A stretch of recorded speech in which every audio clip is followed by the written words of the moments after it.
students, hope you all are good, and here we are going to start with a new video that is based on reaction and its type. How many types of reactions are there, what is the mechanism of a reaction, whether a product will be formed or not, that depends on the type of species. So all these things we are going to discuss in this video. So let's start with the reaction. What is reaction? See, suppose A reacts with B to give AB.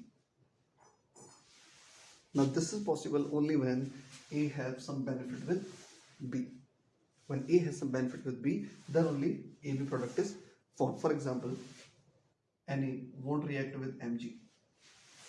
Na's reaction with Mg is not possible. Why? Because there is no benefit. Na wants to lose electron, magnesium also wants to lose electron. So reaction is not possible. Here what happens, suppose I talk about Na and I talk about Cl. Na and Cl. Na plus Cl negative. It will give you NaCl. Remember that this is gaseous, and this is solid. Otherwise, Na is already stable. If you see the configuration of Na, it's 2,8. Cl negative 2,8,8. Actually, they are stable, but they are in the gaseous state. So, more stable state is solid state. So, a question can come that when Na positive is already stable, having the configuration of neon, then why it is going to react with Cl negative to give NaCl? Why? Because Na positive is stable but it is in gaseous state.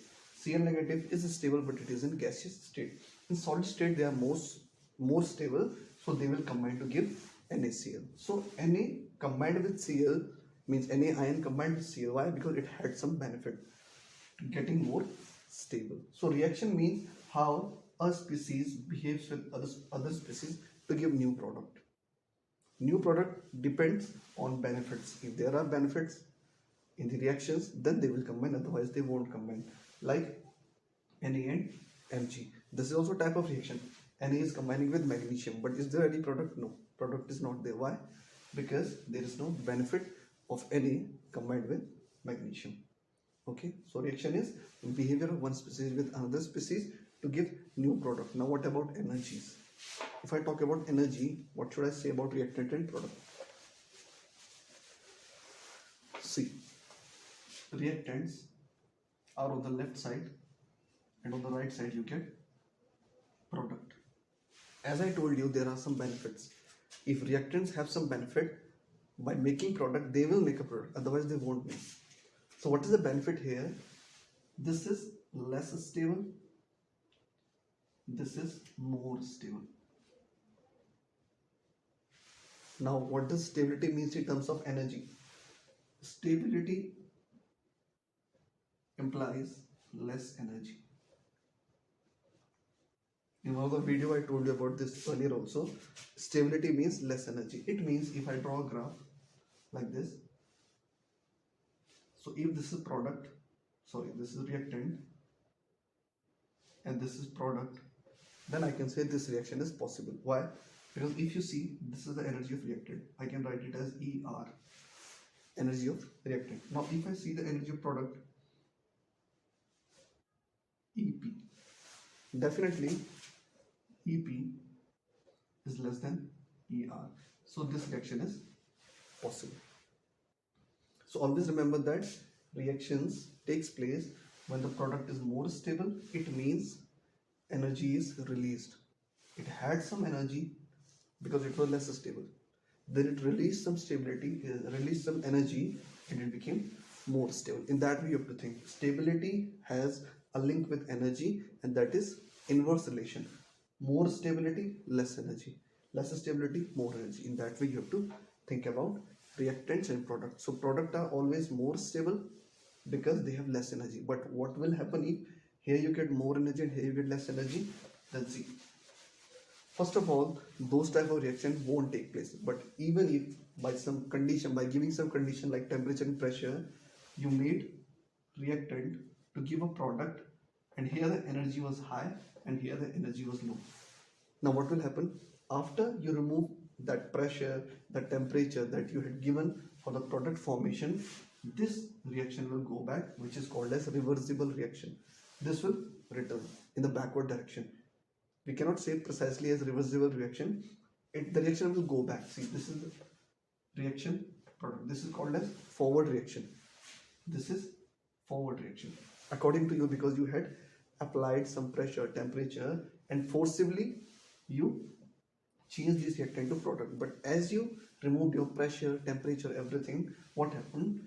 These product again made the same species, same reactants from where they were generated, from where they were produced.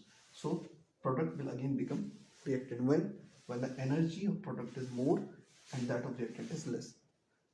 Naturally, these reactions never take place, but if you are forcing them by temperature and pressure, once you remove all the parameters, they will come back to their original state.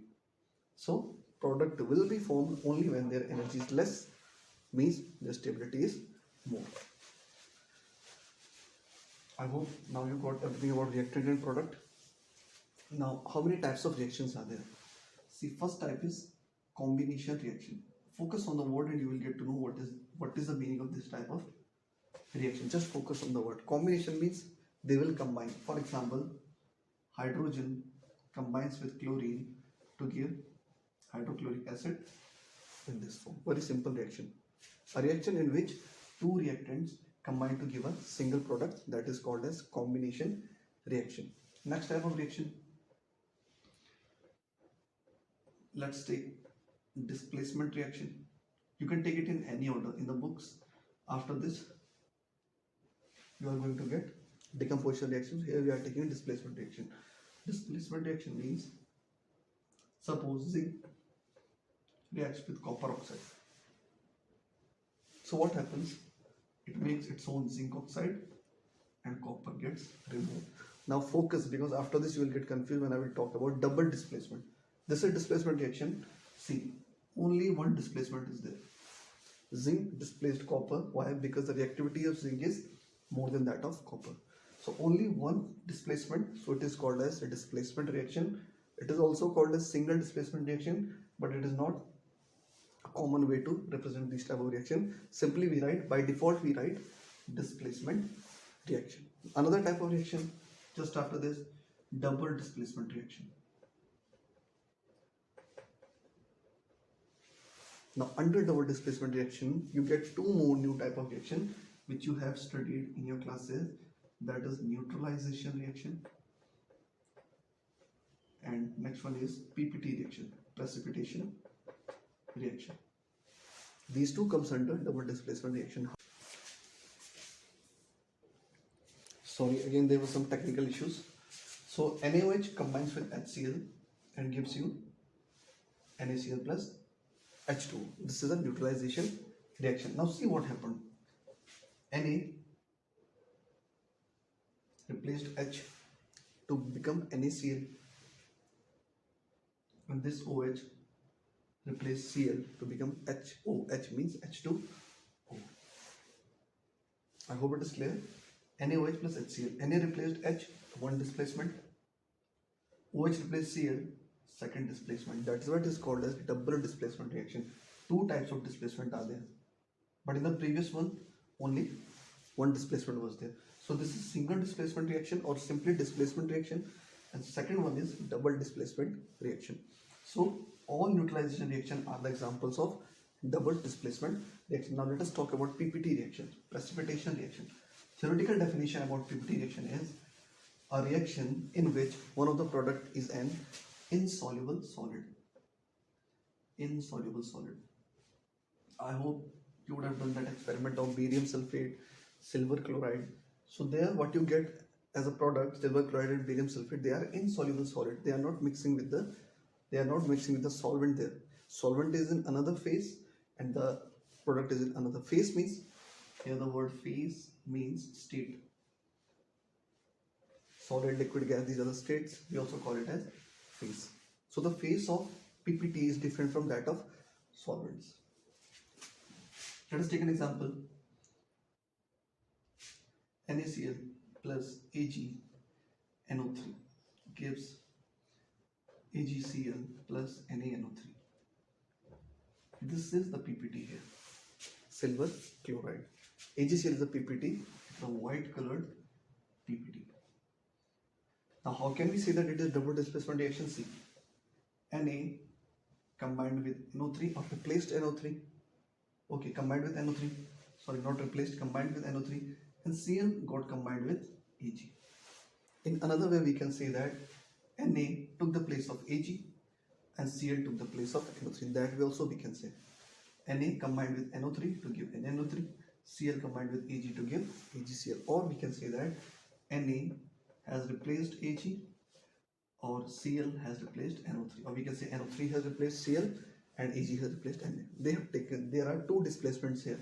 Displacement number 1, displacement number 2. 2 means a double. That's why we say it as double displacement reaction. I hope it is clear to you. Combination of species, then displacement, only one displacement, double displacement, two types of displacement. Examples, all the neutralized injection and all the precipitation reactions are the example of double displacement reaction. Last one is decomposition reaction. Again, focus on the word. Decomposition means when something is breaking into small pieces, like calcium carbonate broken into calcium oxide plus CO2 gas. This is also an example of decomposition reaction. Something is breaking. In combination, there was a combination of the species. They were combining. Here, decompose. They are decomposing or they are breaking. Another example, let's take PbNO3 whole twice and let's make it into its products. The products are PbO, it gives NO2 and it gives oxygen. Let us balance it. If you want to balance it, twice N, twice NO2, then oxygen how many? 5, 6. We can write half here. So this is a balanced reaction. Pb, Pb1, N2, N2, oxygen how many? 6. 1, 2 to the 4 and half O2 will be equal to 6 oxygens in total. See, in your book, the balanced part is something else. Why it is like that? See, look into this reaction and look into the balanced reaction that is given in your book.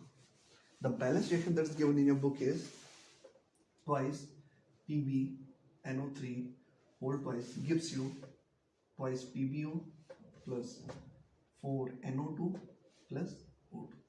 In this way also we can write. Why? See, for molecular gases or molecule like N2, H2, Cl2, Br2, I2, for those we can write half. Here we cannot use half. For compounds we cannot use half. For molecules we can use half. While balancing, keep this thing in your mind. For molecules we can use fractional parts, fractional numbers, but we cannot use fractional numbers for this. Half NO2 not possible, half PbO not possible. So here I have used half O2. Now from where this reaction came? See, multiply whole reaction by 2. You can multiply whole reaction by 2. So twice PbNO3 whole twice. Here it is. It was single PbO, now it became twice PbO. Twice NO2, it became 4 times NO2. It was half O2, half into 2 will give you 1. So single oxygen. Okay, so in this way also you can balance. This is also correct form. And in this way also you can balance. How you can balance in this way? Only and only when you are balancing any molecule by fractional number. If you are balancing any other compound by fractional number, definitely you will lose your marks. Okay, so molecules can be balanced by fractional numbers, and if you don't want to balance, just multiply it by 2, as I have multiplied here by 2. So 2 will go here also, here also, here also, here also. So this is another example of decomposition reaction. So let us summarize what we studied today. First thing, we studied about what is a reaction, what is its definition, then what is the mechanism. Mechanism means which type of reactions are feasible, which are not feasible. Are feasible when energy in the product side is low. Only that is the mechanism of reaction. Reactions take place only when product that you are getting has less energy. Next part, types of reaction. In types we studied about combination, then we talked about displacement reaction, then we talked about double displacement reaction, at last we talked about decomposition reaction.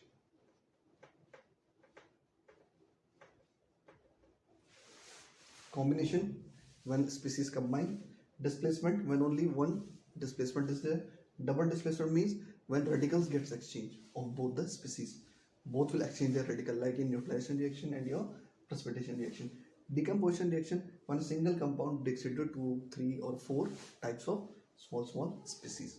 Okay, so these are the things that we studied today. Hope these all things are clear to you.